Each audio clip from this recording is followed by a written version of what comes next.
नमस्कार। गारमेंट्स का बिज़नेस करने वालों को एक नाम बहुत सुनाई देता है, या जो नए गारमेंट्स का बिज़नेस करने जा रहे होते हैं उनको एक नाम बहुत सुनाई देता है, वो है सरप्लस या एक्सपोर्ट का आइटम। बहुत ज़्यादा पॉपुलर है और सब इसी के लिए दीवाने हैं और ये करीब 1.5-2 साल से ऐसा है।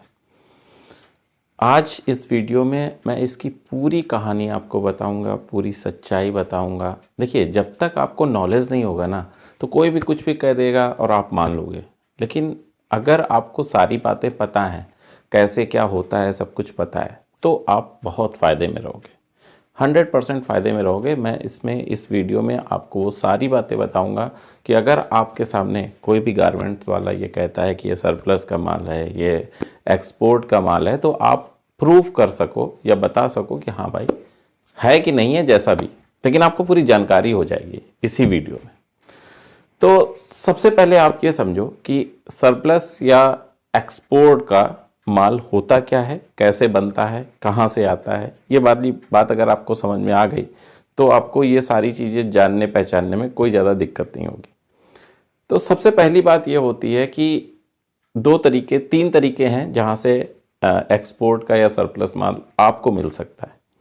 तो नंबर 1 तरीका ये है कि कोई कंपनी किसी एक्सपोर्ट या फॉरेन के कंपनी के लिए या माल बना रही है और उसमें से कुछ माल उसका बच जाता है जो भेजा नहीं गया है, उसमें एक्स्ट्रा कुछ बनाता है 2-4-5%, जो बच गया वो आपको मिल जाए। वो क्या करती है कंपनी, नीलाम कर देती है। जब स्टॉक इकट्ठा होता जाता है, मान लो 2016, 17, 18, 19 ऐसा करके स्टॉक उसका जब बल्क में हो जाता है तो नीलाम कर देती है। एक तो ये तरीका है। दूसरा, अगर उसका बनाते समय जो माल रिजेक्ट हो जाता है, रिजेक्ट हो गया, तो वो क्या करेगी, तो वो भी नीलाम कर देती है और वो भी एक्सपोर्ट का माल हो गया। ठीक है, 2 तरीके हो गए। तीसरा तरीका ये है कि जैसे कोई बाहर माल उन्होंने भेज दिया, अभी तो ये सारी बातें अंदर की हो रही हैं कि उसने बनाते समय रिजेक्ट हो गया या ज़्यादा बना लिया। तीसरी बात ये आती है कि अगर उसने बाहर बनाया, उसने पूरी लॉट बनाई और भेज दी, फॉरेन भेज दी, यूएस भेज दी, दुबई भेज दी, जहाँ भी उसका कॉन्टेक्ट था वहाँ भेज दी, और वहाँ जाके वो माल रिजेक्ट हो गया, तब क्या होगा, वो वापस आ जाएगा। फिर वो भी रिटर्न का माल हो गया, वो भी मतलब सरप्लस हो गया, एक्सपोर्ट का माल हो गया कि भाई एक्सपोर्ट का है, रिटर्न एक्सपोर्ट का है, तो वो भी बिकेगा, वो भी लॉट बिकेगी, नीलाम होगी और वो भी आपको मिल जाएगी। चौथा एक तरीका ये है कि जब माल यहाँ से जा रहा है और किसी कागज़ की कमी के कारण या बाहर से कोई माल आ रहा है, किसी ने बाहर से यहाँ भेजा है और कागज़ की कमी होने के कारण वो कस्टम के द्वारा पकड़ लिया जाता है, कस्टम उसको पकड़ लेता है, तो वो माल भी कस्टम नीलाम करता है। वो MSTC एक वेबसाइट है जो गवर्नमेंट की, उसके थ्रू नीलाम होता है, तो वो भी एक्सपोर्ट का माल हो गया। तो ये 4 तरीके हैं, समझ लीजिए आप 4 तरीके कौन कौन से हैं। नंबर 1, अगर वो कस्टम के द्वारा पकड़ा जाता है और गवर्नमेंट उसे MSTC के थ्रू नीलाम करती है तो। दूसरा, अगर वो ये माल जो यहाँ की कंपनी ने बनाया है फॉरेन की कंपनी में जाता है और वहाँ रिजेक्ट हो जाता है तो वापस आता है, तो वो। तीसरा तरीका, अगर जो माल बनाया गया है उस माल में रिजेक्ट निकल जाता है तो वो। और लास्ट, अगर माल बनाया गया है और एक्स्ट्रा थोड़ा माल बन गया है तो वो।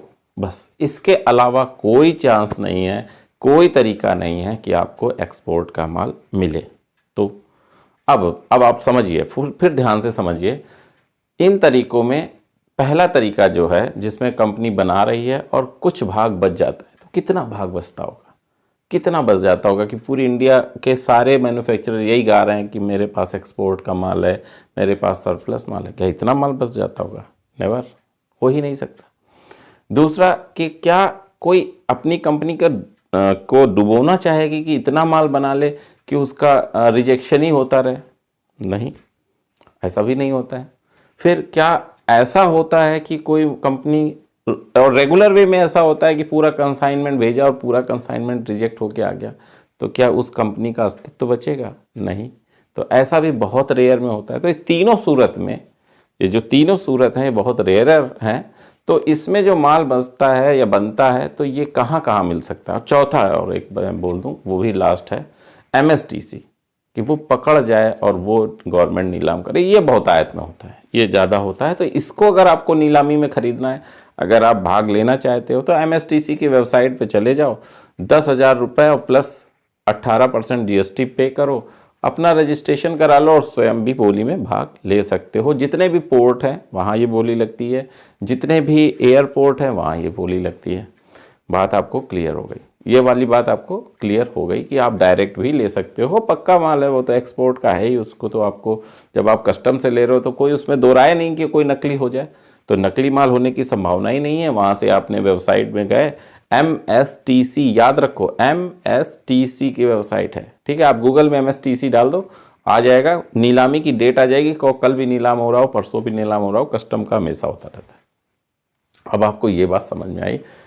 अब मैंने जो कल तिरुपुर की वीडियो बनाई तो वहाँ भी हो सकता है, वहाँ मिल जाएगा। क्यों मिल जाएगा?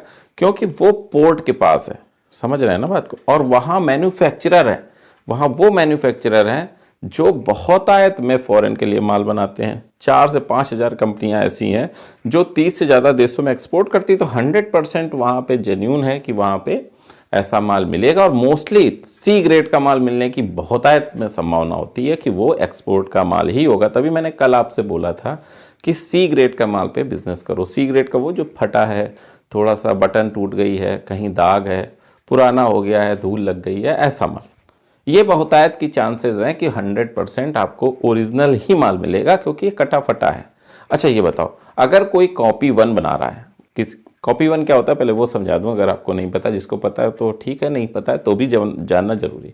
कॉपी 1 वो होता है कि कोई ब्रांड है उसका सिमिलर प्रोडक्ट बना देना, एकदम सेम कॉपी कर देना, नकल कर देना, इसको कॉपी 1 कहते हैं। तो बताओ ये कौन करेगा कि कॉपी 1 बना के कोई उसको फाड़े, कोई उसको रिजेक्ट करे? तो इसीलिए मैं कहता हूँ कि C कैटेगरी का माल लीजिए, उसमें धोखाधड़ी की संभावना कम होती है, कम पैसे में मिल जाता है, और गरीबों के लिए या किसी भी तरीके के कई सारे ऐसे लोग हैं जो ब्रांडेड माल पहना रहे हैं, क्या दिक्कत है, रोज़मर्रा में पहना देते हैं, तो उसको बेचना आसान होता है, उसको आसानी से बेचा जा सकता है, और मार्जिन ऑफ मनी भी अच्छा होता है। ए कैटेगरी तो आपको तभी मिल सकता है जब आप MSTC के थ्रू जाओ, नहीं तो कॉपी 1 मिलेगा मोस्टली। बहुत रेयर है कि आपको ए कैटेगरी का माल तिरुपुर वगैरह में मिल जाए। अब मोस्टली मिलने की संभावना कहाँ होती है? जो आपको मैंने MSTC का माल बोला या मैन्युफैक्चरिंग का, तो बॉम्बे पोर्ट, क्योंकि पोर्ट है, एयरपोर्ट भी है, तो वहाँ संभावना है बॉम्बे के मार्केट में कि आपको एक्सपोर्ट का ओरिजिनल माल मिले, लेकिन कॉपी भी होता है, ध्यान रखिए। बहुत संभावना है कि आपको कलकत्ता के पास मिल जाए, क्योंकि वहाँ से भी एक्सपोर्ट होता है। जो भी कंसाइन आएगी वो क्यों अपने पास ले जाएगा, वही नीलाम करने की सोचेगा जिसका भी रिजेक्शन आया है, ठीक है, क्यों इतना भाड़ा खर्चा करेगा, तो कलकत्ता मिल सकता है। तो ये 2 जगह है, मुंबई है, कलकत्ता है, या तमिलनाडु की तरफ तिरुपुर, ये सारी जगह हैं जहाँ पे आपको संभावना है कि असली माल, एक्सपोर्ट का माल या सरप्लस माल मिलेगा। तभी मैंने कल एक वीडियो जो बनाई तिरुपुर की, तो वहाँ बहुत ज़्यादा संभावनाएं हैं कि वहाँ आपको ऐसा माल ही मिलेगा। तो तिरुपुर, बहुत सारे लोग क्वेश्चन कर रहे थे कि ये तिरुपुर कहाँ है। तिरुपुर एक स्टेशन है तमिलनाडु का, वो वहाँ पे ही है, और वहाँ पे आप जा सकते हो, रह सकते हो। मैंने बहुत सारे ऐसे लोगों को देखा है जो तिरुपुर की फैक्ट्रियों में काम करते हैं, वो यूपी के हैं, बिहार के हैं, और बाकी इस साइड के बहुत सारे कारीगर हैं जो इस शर्ट वगैरह बनाते हैं, टी शर्ट्स बनाते हैं, लेगी बनाते हैं, बहुत सारी चीज़ें बनाते हैं, वहाँ बनती है और बहुतायत में बनती है। तो बहुत कुछ चांस है कि आपको ऐसा सरप्लस माल मिले। तो आपको हमेशा याद रखना है कि हाँ, यहाँ मैं एक चीज़ और आपको क्लियर करता चलूँ, क्योंकि बहुत इंपॉर्टेंट है, आपकी रोजी रोटी से संबंधित बात है, तो आपका नुकसान नहीं होना चाहिए। मैं हर उस बात को नोट कर लेता हूँ यार, कि ये भूल भी ना जाऊँ किसी भी तरह से। सरप्लस माल ठीक है, आपने समझ लिया तिरुपुर से लेना चाहिए या ऐसी जगह से लेना चाहिए, MSTC से लेना। अब सरप्लस माल या एक्सपोर्ट वाला माल लेना कौन सा चाहिए, मतलब लेने का मतलब किड्स का लेना चाहिए, लेडीज़ का लेना चाहिए, जेंट्स का लेना चाहिए, कौन सा? तो लेडीज़ का तो आप भूल के भी मत लेना। अब आप कहोगे क्या मतलब? हाँ, सरप्लस का माल अगर आपने लेडीज़ का ले लिया तो आपके पैसे डूबेंगे, आप फंसोगे ही फंसोगे, 100% फंस जाओगे। मैं समझाता हूँ कैसे। देखिए, एक्सपोर्ट हो रहा है, तो एक्सपोर्ट कैसा माल होगा? जो फॉरेन वाले पहनते हैं वही तो माल एक्सपोर्ट होगा। बहुत ध्यान से समझो, ये वीडियो आपको बहुत नॉलेज देने वाला है। ये साधारण वीडियो नहीं है। अगर मैं आपके ये 15-20 मिनट लेता हूँ तो आपको इसमें कम से कम ऐसा नॉलेज होता है कि आपको बहुत नुकसान से बचाता है। तो आपने अगर किसी से एक्सपोर्ट का माल सोचा या सरप्लस का माल सोचा और सोचा कि चलो ठीक है, तो कौन सा, वही माल तो मिलेगा जो आप फॉरेन में जाके बिकेगा, फॉरेन में बिकेगा वही तो मिलेगा, तभी तो उसको एक्सपोर्ट किया जा रहा है। तो किड्स का कैसा होता है भाई, किड्स का क्या है, वो तो जैसा यहाँ हम लोग पहनते हैं वैसे ही वहाँ वो पहनते हैं, कल्चर सेम है, वही चीज़ किड्स यहाँ पहनते हैं, वही जीन्स वहाँ पहनते हैं, वही टॉप यहाँ पहनते हैं, सब कुछ सेम रहता है। तो किड्स का माल लेने में कोई दिक्कत नहीं है। सरप्लस का माल या फॉरेन से लौटा हुआ माल आप किड्स वियर ले लो, 10 से 12 साल के बच्चों का, कोई दिक्कत नहीं। मेंस माल जरूर ले लो, कोई दिक्कत नहीं है, जीन्स वही है, टी शर्ट्स वही हैं, वही फॉरेन वाले पहनते हैं, वही इंडिया वाले पहनते हैं, कोई कहीं से कोई दिक्कत नहीं। लेकिन मैं गर्ल्स के माल जो गारमेंट्स का माल है वो लेने से क्यों मना कर रहा हूँ, उसके पीछे का रीज़न ये है कि यहाँ के कल्चर और फॉरेन के कल्चर में बहुत अंतर है गर्ल्स में। अगर आपने गलती से भी बिलीव करके, मैं फर्स्ट टाइम वालों को समझ आ रहा हूँ, क्योंकि जो रेगुलर कर रहा है उसे तो पता है, लेकिन जो फर्स्ट टाइम करे और वो गर्ल्स का ले आए तो फिर टॉप ले आए तो फिर दिक्कत हो जाएगी। क्यों हो जाएगी मैं समझाता हूँ। गर्ल्स का जो प्रचलन है फॉरेन में, जो वियर्स हैं अपर या लोअर वियर्स हैं, वो ऐसे हैं जो अपने इंडिया में सिर्फ टायर 1 सिटी में ही चलते हैं। मान लीजिए मुंबई में बिक रहा है तो बिक जाएगा, दिल्ली में बिक जाएगा, बेंगलोर में बिक जाएगा, लेकिन अदर्स जो छोटे शहर हैं या B क्लास सिटीज़ हैं उसमें नहीं बिकेगा, क्योंकि उनके मोस्टली वो वेस्टर्न लुक में होते हैं गारमेंट्स, जो आपके यहाँ नहीं बिकेंगे। आप समझे मैं क्या कहना चाह रहा हूँ।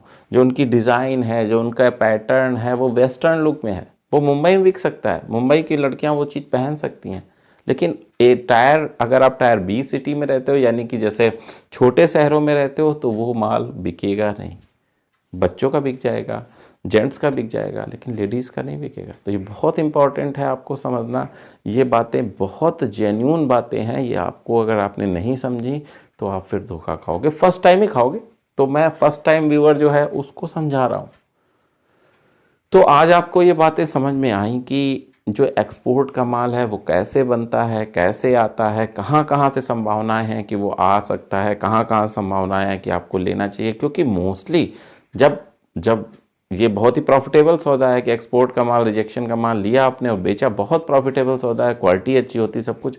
जब इस पर लोड आता है, मेरी बात समझिए, कोई भी, मैं बहुत सरल भाषा में मैं समझाता हूँ। मान लो मैं एक होलसेलर हूँ जो एक्सपोर्ट का काम करता हूँ, जो एक्सपोर्ट का सरप्लस बेचता हूँ, मैं समझाने के लिए बता रहा हूँ, ठीक है। मान लिया मैं हूँ, मेरे पास आप सब लोग आए कि यार सर मुझे को दे दो, मुझे दे दो, बहुत अच्छा।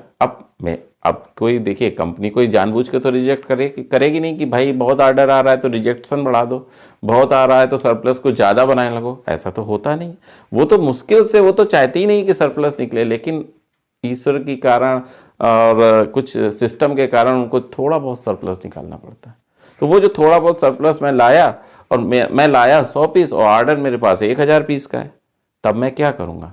तब मैं, ठीक है वो तो मैंने दे दिया, उसके बाद मैं ये करूँगा कि यार चलो ठीक है इसका कॉपी बनवा लेते हैं। ऐसा लोग करते हैं, जो स्टॉकिस्ट हैं, जो सरप्लस का माल बेचते हैं, उनके पास माल कम आ पाता है और ऑर्डर ज़्यादा आता है। तब वहाँ पे एक चीज़ जनरेट होने लगती है, वो है कॉपी। और उसके कॉपी के जनरेट होने का मतलब यही है कि मांग बहुत है और सरप्लस में निकलने वाला मटेरियल कम है, इसलिए कॉपी का प्रचलन आ गया, फिर कॉपी बिकने लगी। समझ में आई मैं ये सारी कहानी कहाँ से उठती है? ये सारी बातें आपने अगर समझ ली, जान ली, तो आपको कोई दिक्कत नहीं होगी गारमेंट्स। एक चीज़ और बहुत ज़्यादा प्रचलन में है जिससे लोग ठगते हैं, तो वो भी आपको समझ आना मेरे लिए बहुत ज़रूरी है। वो है बार कोड का स्कैन करना। बहुत सारे लोग कहते हैं सर बार कोड स्कैन करके देख लो। अरे क्या देख लो भाई साहब, बार कोड क्या है? अगर आपने किसी की फ़ोटो भी भेज के और दूसरी बार चिपका दी तो भी वो स्कैन हो जाएगा, वही चीज़ दिखाएगा। और देखिए क्या होता है, वो कोई बहुत प्रॉपर तरीका नहीं है उसको ये पहचानने का कि ओरिजिनल है कि नहीं है। क्या प्रॉपर तरीका है? नहीं है प्रॉपर तरीका। तो आपको अपना दिमाग खोलना पड़ेगा, आपको अपना सब कुछ खोलना पड़ेगा। और अगर आप सरप्लस के माल को देखने की बात कर रहे हैं, लेने की बात कर रहे हैं, तो मोस्टली चांस है कि आपको वो माल ज़्यादा मिलेगा जो रिजेक्शन है, जो सी कैटेगरी का है। तो सी कैटेगरी में ही काम करो ना। फिर जब आप सी कैटेगरी में काम करने लगोगे तब आपको ए कैटेगरी का भी समझ में आने लगेगा। समझ रहे हैं ना मैं क्या कहना चाहूँ। और चिल्ड्रन में करो मोस्टली, और जेंट्स में करो तो ज़्यादा प्रॉफिट है। तो मैंने समझा कि मैंने जो बताया आपको वो बातें आपको समझ में आई होंगी। अगर आपको आई होंगी तो ज़रूर कमेंट्स करो, और अगर कोई शिकायत है, कोई प्रॉब्लम है, मेरी कोई बात आपको बुरी लगी है तो भी वो भी कमेंट करो। वैसे मैं बहुत कोशिश करता हूँ कि आपको कोई बात ऐसी ना बताऊँ जो आपके लिए हानिकारक हो, जो मेरे देश के लिए हानिकारक हो, क्योंकि अगर आपको हानि होगी तो वो अप्रत्यक्ष रूप से जाके देश को हानि होती है। अगर प्रति व्यक्ति आए, आप कमज़ोर हो गए, आप परेशान हो गए, तो देश परेशान है ना। देश हम ही लोगों से तो मिल के बना है। तो इसलिए आप सावधान रहो। अगर आप अच्छा कमाओगे तो देश की इकोनॉमी सुदृढ़ होगी, देश आगे बढ़ेगा, हमारा देश उन अग्रणी देशों में शामिल होगा जिनकी इकोनॉमी बहुत अच्छी है। हमारी भी होगी एक दिन, ऐसा ज़रूर आएगा। अगर हम सब प्रयास करेंगे, अगर हम सब ऐसे ही मेहनत करेंगे, अगर हम सब ऐसे ही अच्छे से बिजनेस करना सीखेंगे तो ज़रूर वो दिन बहुत जल्दी आएगा। बस इतना ही कहना था। अगले वीडियो में फिर मैं आपसे मिलूँगा और कोई अच्छी जानकारी के साथ। तब तक के लिए विदा चाहता हूँ। नमस्कार।